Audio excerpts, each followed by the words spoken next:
If your legs feel weaker than they used to, your balance isn't quite what it was, and your mind gets a little foggy by the afternoon, I want you to hear something before we go any further. Those aren't three separate problems. They share one root cause. And there are 17 simple things you can do right at home, no gym, no equipment, nothing to buy, that work on that root cause directly. So if you've noticed that getting up out of a chair takes a little more effort, that you reach for the counter now, just in case, that you don't trust yourself on the stairs the way you used to, I want you to know that's not just getting older, and it's not the end of the road either. Let me explain what's actually going on here. Underneath the weak legs, the wobbly balance, the heavy feeling in your legs by evening, there's one thing quietly driving all of it. It's muscle. Specifically, the muscle and strength your body loses as the years go by. And here's the part most people never get told. After about 60, you can lose up to 8% of your muscle mass every single decade. By the time someone reaches their 80s, they may have lost close to half of the muscle they had in their prime. Now think about what muscle actually does for you. It's not about looking strong. It's what holds you upright. It's what catches you when you trip. It's what lets you carry the groceries, get off the floor, climb the stairs without that little flutter of fear. So when it slips away quietly, year after year, everything that depends on it starts to feel harder. And most people just assume that's the price of getting older. But here's where it turns. Muscle is one of the most responsive tissues in your whole body. It doesn't matter if you're 65 or 85. When you give it the right signal, it rebuilds. There are people in their 90s who got measurably stronger doing exactly the kind of movements I'm going to show you today. You with me so far? Because this is the thing I really want to land for you. The strength you've lost is not gone for good. Your body is still listening. It just needs the right signal and a little consistency. And what's remarkable is how far that ripples out. When you rebuild a bit of strength in your legs and your core, you're not just steadier on your feet. You're helping your body handle blood sugar more efficiently. You're sending more blood flow up to your brain. You're sleeping deeper. One simple change, touching 4 or 5 things at once. So that's what we're getting into. 17 exercises, all of them doable from a chair or standing next to one. I'll walk you through each one, tell you what it actually does for your body, and at the end, I'll show you how to fit them into a few easy minutes a day. But first, let's talk about why this matters more than almost anything else you can do for yourself right now. Because once you see it, the whole thing clicks. Your muscles do a lot more than move you around. That's the piece almost nobody explains. Yes, muscle is what gets you out of the chair and up the stairs, but it's also one of the most important metabolic organs in your whole body, and that one fact is the key to everything we're talking about today. Think about it this way. When you eat, especially carbohydrates, your blood sugar rises, and your muscle is the single biggest place your body stores and burns that sugar off. It works like a sponge. Big, healthy muscle soaks up blood sugar and keeps it steady. So what happens when that muscle shrinks? The sponge gets smaller. The sugar has nowhere to go. It lingers in your blood longer than it should. And over time, that's how blood sugar problems start to creep in, even in people who never had them before. Now here's something most people never realize. Your leg muscles do a completely separate job. They're a pump. Every time your calves contract, they squeeze the veins in your legs and push blood back up toward your heart. There's a reason doctors call your calves your second heart. So when those muscles get weak and you're moving less, that blood doesn't get pushed back up the way it should. It pools. And that's a big part of why so many people your age describe their legs as heavy, swollen, tingling by the end of the day. Same root cause, weak muscle, just showing up as a circulation problem. And it doesn't stop there. Stronger, more active muscle means more blood flow reaching your brain, more oxygen, better fuel, which is exactly why the research keeps finding that the same exercise that strengthens your legs also sharpens your thinking. There was a study out of the University of Washington. Adults from 57 all the way up to 83 years old, all of them with blood sugar trouble, 6 months of regular exercise. And they didn't just move their blood sugar in the right direction. Their executive function, the part of thinking that handles focus and planning, measurably improved. Same 6 months, two completely different problems, both getting better. And that's the whole idea in one sentence. It's the same fire burning in different rooms. Weak legs, rising blood sugar, heavy circulation, foggy thinking. They look like four separate problems. They're not. They're four signs of the same underlying decline. So let me show you why I don't want you to wait on this. After 65, 1 in 3 adults falls every single year.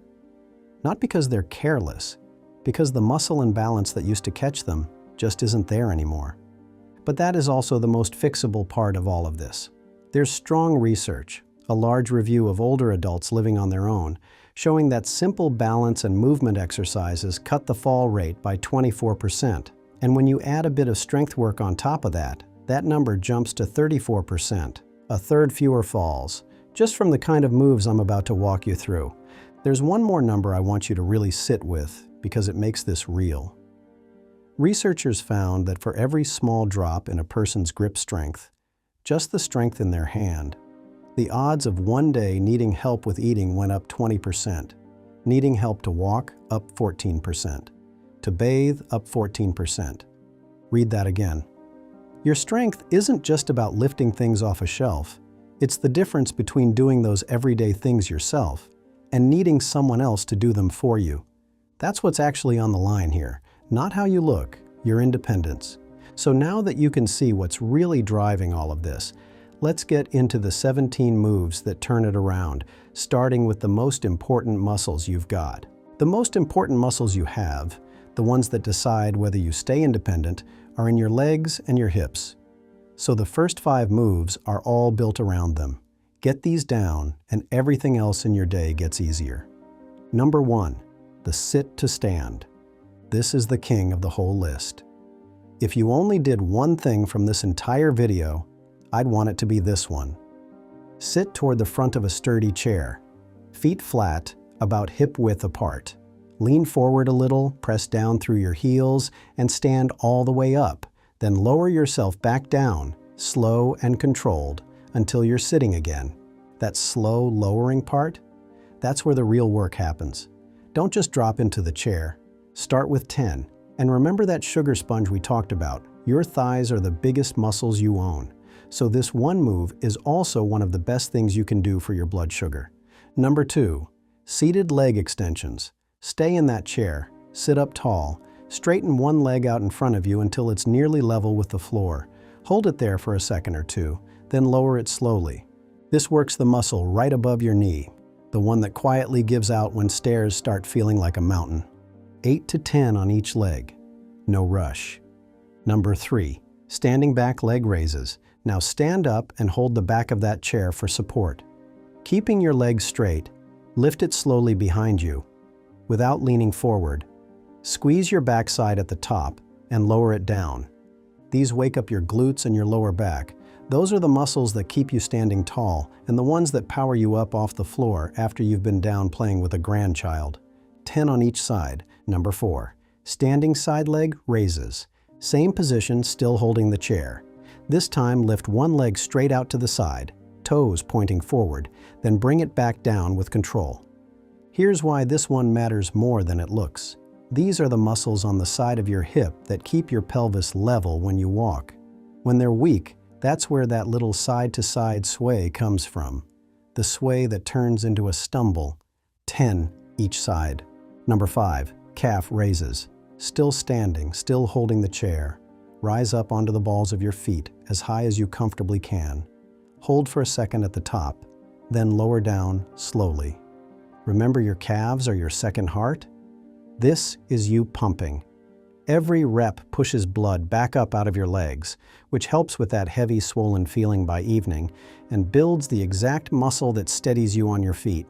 12 to 15 of these. Slow, controlled. That's the whole secret with every one of them. And this isn't just me telling you it works. In one large review of 27 studies on older adults, this kind of lower body work produced strength gains of 15 to 35% and cut the risk of falls by as much as 45%. That's not a small tweak. That's a different body in a few months. So that's your foundation built. Now let's protect it, because strength without balance still leaves you at risk. That's where we go next. Balance isn't something you either have or you don't. It's a skill, and like any skill, it fades when you stop practicing it and comes back when you start. These next 6 moves are how you practice it safely. Number 6, seated marching. Back in the chair, sitting tall. Lift one knee up, set it down, then the other. Like marching in place, sitting down. This fires up your core and your hip flexors, and it gently wakes up the balance system before you stand. 20 steps, 10 on each side. Number 7, standing weight shifts. Stand behind the chair, hands resting on it.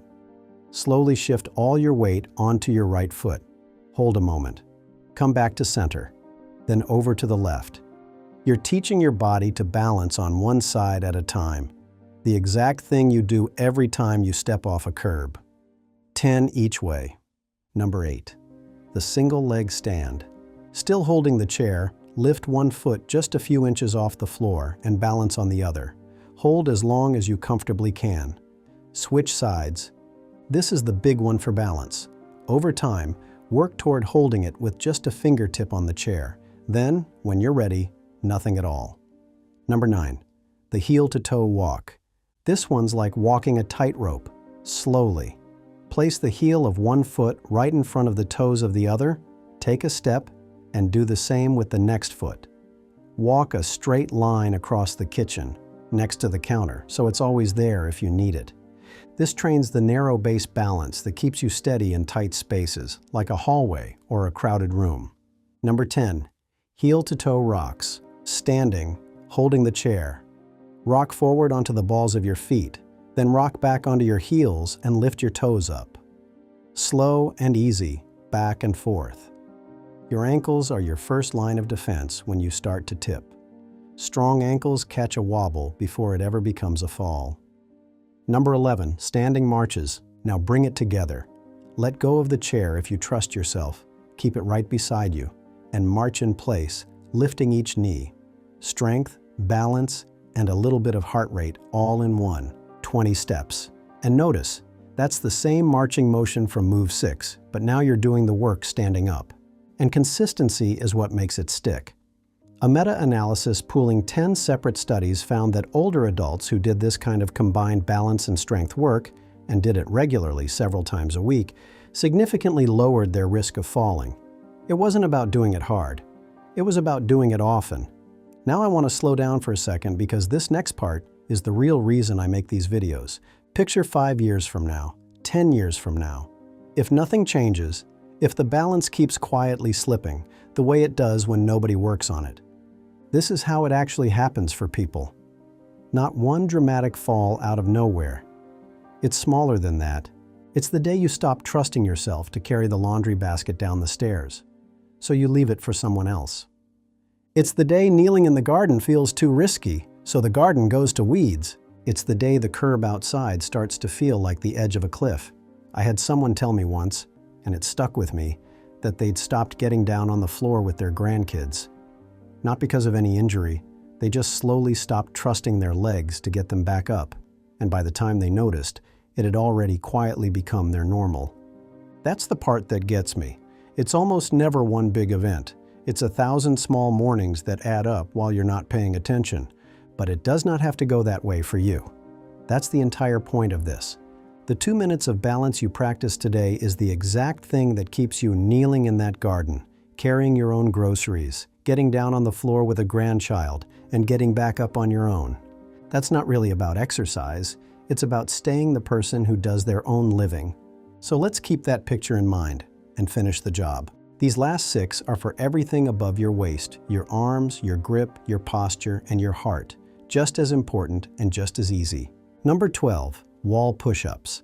Stand about an arm's length from a wall. Place your hands flat on it, a little wider than your shoulders. Bend your elbows, lean in toward the wall, then push yourself back out. This builds the chest and arm strength behind every push you do, pushing up out of a chair, up off the floor, up out of bed. 10 of them. Number 13, biceps curls. Grab something with a little weight to it. A can of soup, a water bottle, one in each hand. Let your arms hang at your sides, curl up toward your shoulders, and lower back down slowly.